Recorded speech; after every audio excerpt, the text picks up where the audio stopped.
Hier hinten ist der Maschenkamm, da bin ich gestartet.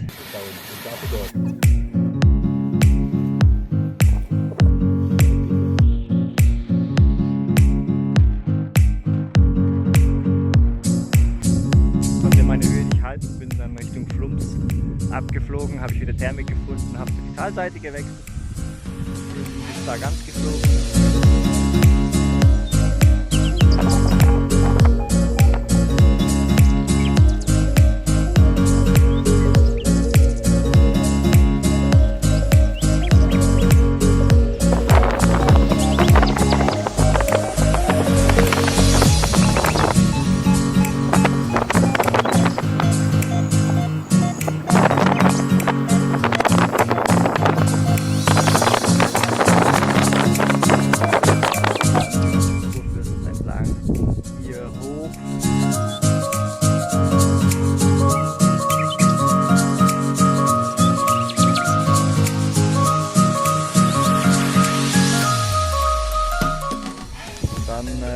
Hat meine Blase gedrückt.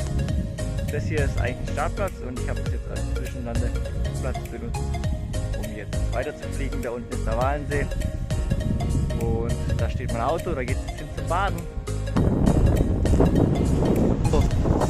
Jetzt komme ich hier von dem Kurfürsten und fliege jetzt ab und habe jetzt eine Durststrecke ohne Thermik über den See. Aber ich habe viel Höhe, das heißt eigentlich ist eine Wasserlandung ausgeschlossen, ansonsten wären ein paar Boote da. Hier steht mein Auto, da will ich nach der Bahn gehen und ich habe mir überlegt, hier unterhalb der Autobahn müsste man eigentlich landen können. Man sieht, ich habe genug Höhe, da muss ich nicht mit Gleitschirmbahn gehen. Da ist Walenstadt. Walenstadt hat auch einen Landeplatz. Der ist hier irgendwo. Also das ist lang.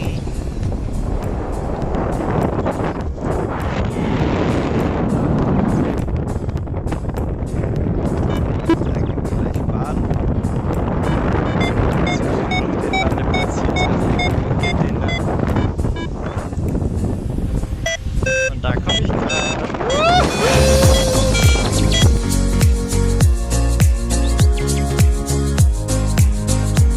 Jetzt vom Landeplatz nur noch kurz runterlaufen. Hier steht mein Bus. Das ist das Fluggebiet. Das Fluggebiet der Götter. So krass, so krass. Jetzt geht's baden!